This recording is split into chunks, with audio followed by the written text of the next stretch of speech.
నిజం వైపు ఉన్నాం కాబట్టి మేము ధైర్యంగా ఉన్నాం. వీళ్ళు ఒక కేసు కాదు 100 కేసులు పెట్టినా కానీ మేము వెనక్కి పోయేది లేదు, బెదిరేది లేదు. ఈ ప్రభుత్వాన్ని ప్రశ్నిస్తూనే ఉంటాం. ఒక్కటి స్పష్టంగా అడగదలుచుకునే వాళ్ళు ఏంటంటే, ఈ ప్రభుత్వం అబద్ధమని దేన్ని అంటున్నది? కంచగచ్చిబౌలి అడవి ఉన్నది అబద్ధమని అంటున్నదా? కంచగచ్చిబౌలి అడవిలో నెమళ్ళు, లేళ్లు, ఇతర జంతువులు ఉన్నది అబద్ధమని అంటున్నారా? దాని మీదకి 3 రోజులు సెలవులు ఉన్నప్పుడు బుల్డోజర్లు పంపిన విషయం అబద్ధమా? ఆ బుల్డోజర్లకు విద్యార్థులు, హెచ్సియు విద్యార్థులు అడ్డం నిలబడ్డమాట వాస్తవమా అబద్ధమా? వాళ్ళ మీద లాఠీచార్జ్ చేసి వాళ్ళని అరెస్ట్ చేసి ఆ అడవిని ధ్వంసం చేసిన మాట వాస్తవమా అబద్ధమా? ఇన్ని వాస్తవాలు కళ్ళ ముంగట ఉంటే ఇప్పటికి కూడా ఇంకా మాలాంటి వాళ్ళ మీద అక్రమ కేసులు పెట్టి మేమేదో ఇమేజ్లు పెట్టడం వల్ల ఈ ఉద్యమం చెలరేగిందని అనడం అన్నిటికన్నా పెద్ద అబద్ధం. ఇంకో విషయం కూడా చెప్పదలుచుకున్నాం ఏంటంటే, దేశంలో అత్యున్నత సుప్రీంకోర్టు ఈ ప్రభుత్వానికి తలంటినా కానీ ఇంకా బుద్ధి రావడం లేదు. వాళ్ళు చాలా స్పష్టంగా హైకోర్టు రిజిస్ట్రార్ని పంపించి ఇక్కడ అడవి ధ్వంసమైందనే నివేదిక తెప్పించుకొని ఈ ప్రభుత్వానికి చాలా గట్టిగా మందలించినారు. అయినా కూడా ఇంకా ఈ పిచ్చి కేసులు పెట్టి ఏదో ప్రజల దృష్టి మరల్చాలని ట్రై చేస్తున్నది ఈ రేవంత్ రెడ్డి ప్రభుత్వం. మేము ఒకటే చెప్పదలుచుకున్నాం, సుప్రీంకోర్టులో న్యాయం గెలుస్తుందన్న నమ్మకం మాకుంది. ఇక్కడ లోకల్ కోర్టులో మా మీద పెట్టిన కేసుల మీద మేము తప్పనిసరిగా న్యాయ వ్యవస్థను ఆశ్రయిస్తాం. అక్కడ మాకు రిలీఫ్ వస్తుందన్న నమ్మకం ఉంది. ఇవాళ 10 గంటల్లో 11 గంటల్లో మమ్మల్ని ఇక్కడ కూర్చోబెట్టినంత మాత్రాన మేము వెనక్కి తగ్గేది లేదు. ఈ పోరాటం లాజికల్ కంక్లూజన్ పోయేంత వరకు మేము కొట్లాడుతూనే ఉంటాం. మా మీద మిస్ఇన్ఫర్మేషన్ చేసిరని ఏదైతే అంటున్నారో ఈ కాంగ్రెస్ ప్రభుత్వం 2023 ఎన్నికల్లో ఇచ్చిన 420 హామీలతో ఏదైతే వాళ్ళు వచ్చినారో అధికారంలోకి, ఈ రాష్ట్రంలో జరిగిన అతిపెద్ద మిస్ఇన్ఫర్మేషన్ క్యాంపెయిన్ కాంగ్రెస్ పార్టీ ఇచ్చిన 420 ఫేక్ ప్రామిసెస్ క్యాంపెయిన్. దాని మీద మా పోరాటం కొనసాగుతుంది. Thank you. జై తెలంగాణ.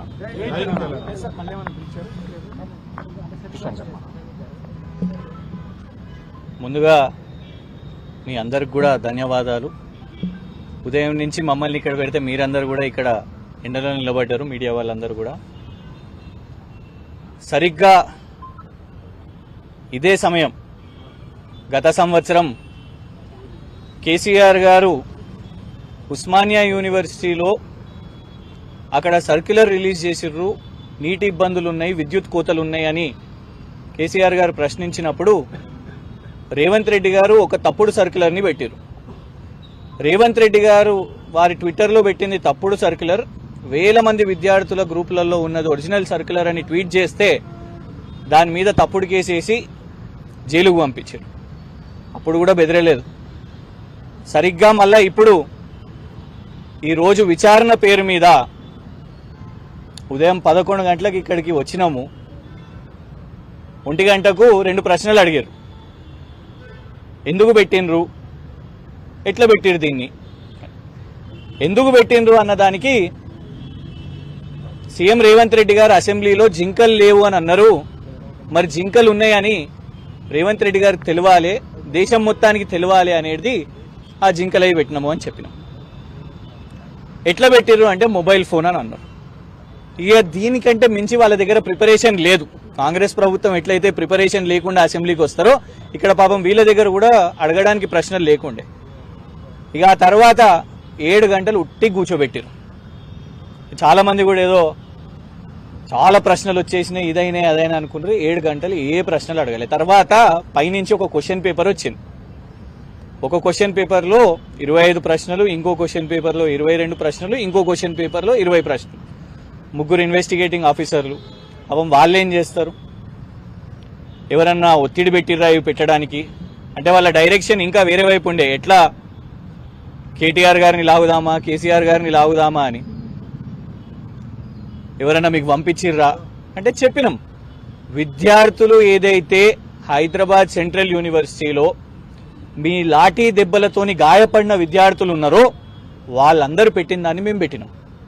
జర్నలిస్టులు ఎవరినైతే మీరు ఆపే ప్రయత్నం చేసిరో అయినా కూడా ఏదైతే ఇమేజెస్ వచ్చినాయో వాటిని పెట్టినాం. ప్రకాష్ రాజ్ గారిది ఎందుకు రీట్వీట్ చేసిర్రు అని అన్నారు.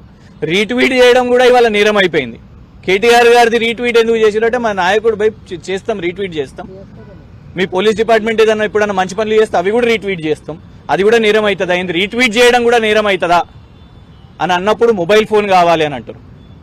మొబైల్ ఫోన్ లేదు అని అంటే ఇంటికి సోదాలు పంపిస్తాము అని అంటారు, సెర్చ్ ఆపరేషన్ చేస్తాం. మరి నోటీస్ ఎక్కడిది అని అంటే ఇలా అడిగినాం. సుప్రీంకోర్టు ప్రకారంగా ఇలా మేము ఒకటే చట్టబద్ధంగా నిన్న గౌరవ కోర్టుకి ఇన్ఫాక్ట్ దానికంటే ముందు కూడా వాళ్ళు ఫోన్ చేసిన అర్ధ గంటకే నోటీసులు తీసుకున్నాం. వాళ్ళు పిలవగానే ఇవాళ హాజరైనాం, ఓపిక్గా కూర్చున్నాం, వీడియో రికార్డింగ్లు చేశారు.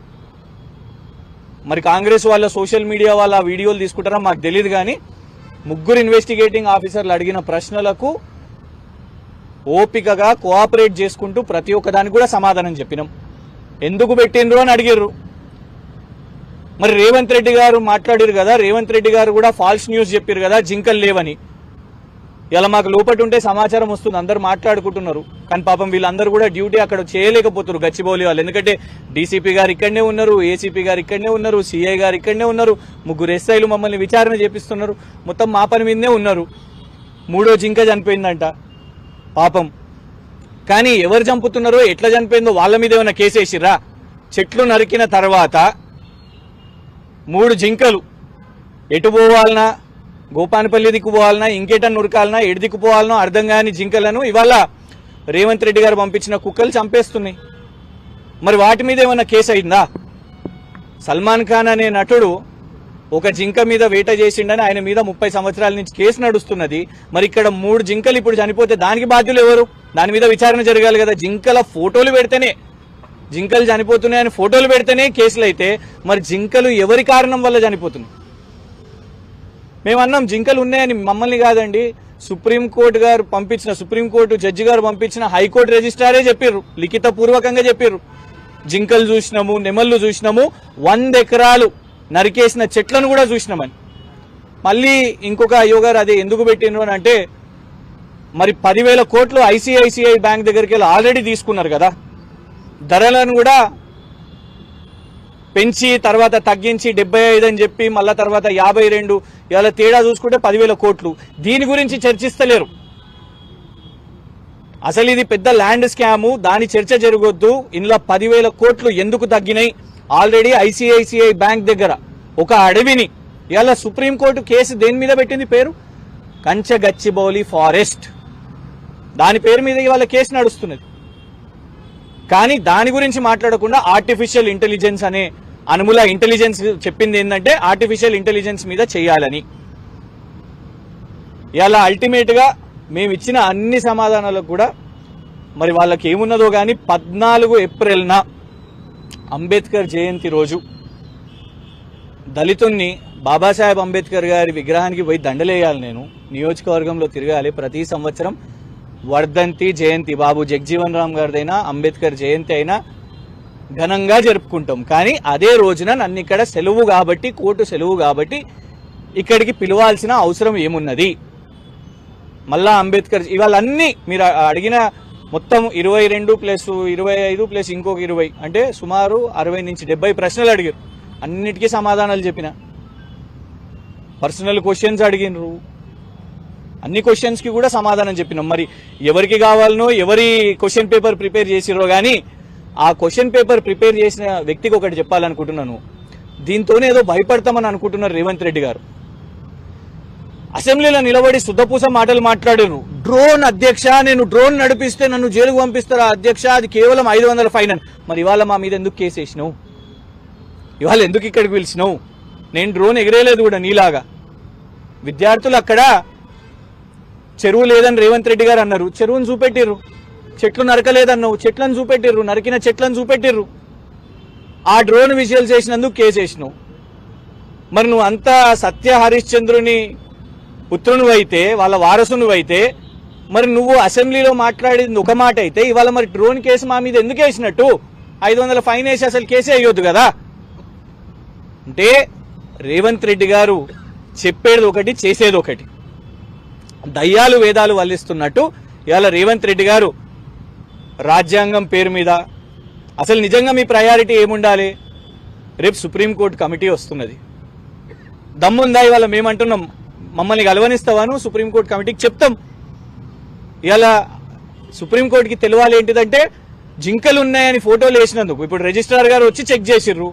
ఇక్కడ మీరు ఎవరిని రానియలేదు, మీడియాని రానియలేదు, మీడియా మీద ఆంక్షలు పెట్టిర్రు, కొందరు మీడియా వాళ్ళని అరెస్టు చేసిర్రు. కానీ వాళ్ళు పెడుతున్న వాళ్లను కేసులు వేస్తామంట, ప్రకాష్ రాజ్ గారిది రీట్వీట్ చేస్తే కేసు అంట, ఇంకెవరిదో రీట్వీట్ చేస్తే కేసు ఏందండి? వీళ్ళు మాది రాజ్యాంగం, సిగ్గుపడుతుంది సమాజం. రేవంత్ రెడ్డి గారి చేతికి రక్తం ఉన్నది. హైదరాబాద్ సెంట్రల్ యూనివర్సిటీ పిల్లల మీద లాఠీ చార్జ్ చేసిన రక్తం ఒక ఎత్తు అయితే, అక్కడున్న ఏవైతే మూగ జీవులు ఉన్నాయో ఆ జింక రక్తం ఉన్నది. అదే రక్తంతో నువ్వు పోయి గాంధీజీ చెరకుని పట్టుకొని ఫోటోలు ఇస్తున్నావు. నమ్ముతారా? ఒకటే చెప్పాలనుకుంటున్నాను, మీరు 14 ఏప్రిల్కి పిలిచినా ఏ రోజు పిలిచినా రేవంత్ రెడ్డి గారు భయపడేది లేదు. మీరు తప్పుడు కేసులు వేసిర్రు. ఆల్రెడీ ఒకసారి నా ఫోన్ సీజ్ చేసుకున్నారు. సరిపోలే, మళ్ళా ఫోన్ కావాలనంట. ఏం ముచ్చటున్నదో, మా ఫోన్లో ఏం గ్రూపులు ఉన్నాయో, మా గ్రామస్థాయి బీఆర్ఎస్ ఏం గ్రూపులు కావాలనో, ఏం వినాలని అంత ఆసక్తి ఉన్నదో, ఫోన్లో పిచ్చేం పట్టిందో కానీ కేసులు వేస్తున్నారు, ఫోన్లు కావాలంటున్నారు, ఇంటి మీదకి వస్తామని చెప్తున్నారు. పోలీస్ స్టేషన్లో విచారణ పేరు మీద గంటలు సుమారు 11 గంటలు ఇవాళ మమ్మల్ని, మీడియా వాళ్ళని, ఇక్కడ అందరినీ కూడా కూర్చోబెట్టారు కదా. ఇది మర్చిపోయేది లేదు. దీన్ని ఖచ్చితంగా గుర్తుపెట్టుకుంటాం. ప్రతిరోజు ఇంకెక్కువ పని చేస్తాం. ఒక్కొక్కసారి నా మీడియా మిత్రులు అడుగుతుంటారు, ఎందుకు ఇంత పర్సనల్ తీసుకుంటున్నావు అనేసి. బరాబర్ పర్సనల్ ఇక ఇది. ఎందుకంటే నువ్వు మా యూనివర్సిటీ భూములు, నేను ఉస్మానియా యూనివర్సిటీ విద్యార్థినండి, ఇక్కడ పరిశోధన చేసిన, పిహెచ్డి చేసిన. యూనివర్సిటీస్ ల్యాండ్స్ అంటే బరాబర్ కొట్లాడతాం. తర్వాత కొత్త కథ, మేము యూనివర్సిటీనే షిఫ్ట్ చేస్తాం. నీ అయ్యజాగిరా, నువ్వు రాగానే అమ్మకానికి పెట్టి 10,000 కోట్లు నువ్వు దాని మీదకి వెళ్ళి తీసుకొని, ఫ్రాడులెంట్గా తీసుకొని, వాళ్ళ ఐసిఐసిఐ బ్యాంక్ వాళ్ళు తనలాడతారు, వాళ్ళకి ఇబ్బందులు అవుతాయి. అండ్ ఇదంతా కూడా మళ్ళీ ఏంది, ఇవాళ ఎందుకు ఇంత కూడా సీన్ చేయడం అంటే, రేపు ఎల్లుండి కేటీఆర్ గారు నీ భాగవతం బయట పెడుతున్నారు కాబట్టి, నీ ల్యాండ్ స్కామ్ బయట పెట్టబోతున్నారు కాబట్టి, ఎట్లా డైవర్ట్ చేయాలి, ఎట్లా డైవర్షన్ చేయాలి, డిస్ట్రక్షన్, డిమాలిషన్, డైవర్షన్, ఇవి ఒక్కటి మాత్రమే రేవంత్ రెడ్డి గారికి తెలుసు. సో మాకు తెలిసింది పోరాటమే. నువ్వు చేయలేని తెలంగాణ ఉద్యమం మేము చూడని జైలా, మేము చూడని కేసులా, మేము చూడని విచారణ రేవంత్ రెడ్డి గారిలా కాదు. ఇవన్నీ కూడా 3 సంవత్సరాల లోపు సెక్షన్సే, కానీ దానికి ఇంత పెద్ద సీన్ చేస్తున్నారు. అండ్ ఇంకోటి ఏంటంటే 4 కేసులు అంట, ఎఫ్ఐఆర్, 4 ఎఫ్ఐఆర్లు సేమ్ సెక్షన్స్ పెట్టి. పాపం ఇది ఇంకొకటి, ఒక్కటే ఇన్వెస్టిగేటింగ్ ఆఫీసర్ దగ్గర కూడా పెట్టవచ్చు. ఒక ఎస్ఐ గారు ఖతం చేసేస్తుండే, ఈ రూమ్లోకి వెళ్ళి ఈ రూమ్, ఈ రూమ్లోకి వెళ్ళి ఆ రూము, ఒక్కొక్క కేసు. పాపం వాళ్ళని కూడా కదా, వాళ్ళని కూడా ఇబ్బంది పెడుతున్నారు. మహిళల మీద అత్యాచారాలు జరుగుతున్నాయి. వారి సొంత జిల్లాలోనే ఒక మహిళ మీద 8 మంది అత్యాచారం చేశారు, గ్యాంగ్ రేప్ చేశారు. జర్మన్ టూరిస్ట్ వచ్చింది, అత్యాచారం అయింది. ఇందుకైనా క్రైమ్ రేట్ పెరుగుతున్నది. పోలీస్ డిపార్ట్మెంట్ ని మీరు బీఆర్ఎస్ సోషల్ మీడియా మీద ఫోకస్ చేయండి, మిగతా ఏం క్రైమ్ రేట్ జరిగినా పర్వాలేదు, ఫికర్ నై.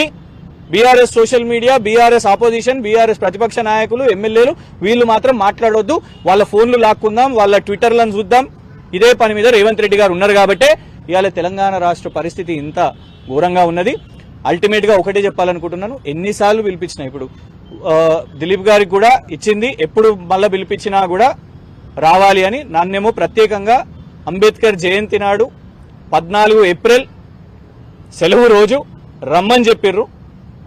వస్తాను, కానీ తప్పకుండా కూడా న్యాయపరంగా నాకేమేం లీగల్ రెమెడీస్, కాన్స్టిట్యూషనల్ రెమెడీస్ ఉన్నాయో డెఫినెట్ గా వాటిని ఉపయోగించుకుంటూ కాంగ్రెస్ ప్రభుత్వం మీద డెఫినెట్ గా పోరాటం కొనసాగిస్తూనే ఉంటాం. Thank you.